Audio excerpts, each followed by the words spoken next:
A lot of people ask me, who are your favorite comedians? What comedians influenced you?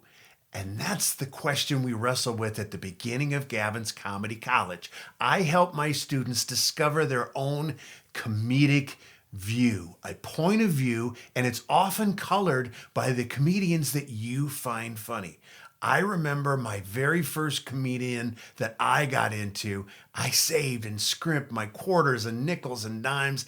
I went to the record store. Yes, I'm that old. I got a vinyl copy of Steve Martin's Let's Get Small. Steve Martin was the pinnacle for me. He was wacky and energetic, but humorous, and it just really resonated. His career took off. He was one of the first to sell out stadiums, and he would appear on Saturday Night Live, and I would tape his comedy on Saturday Night Live and study everything he did, and said Steve Martin was my comedic hero. Fast forward 10 years, I become a stand-up comedian. Thanks, Steve. I was set to be a doctor or a lawyer. You ruined my life, man. No, I'm kidding, of course.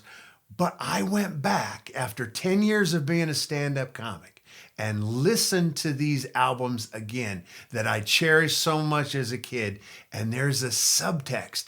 The beauty of Steve Martin is that he is a parody of what the world views a stand-up comedian should be, and there's just another language, another layer of Steve Martin's humor. Whether you're familiar with him as a comic, whether you're familiar with his movies, don't judge either way. Go back to the beginning. Steve Martin, Let's Get Small. It changed my life.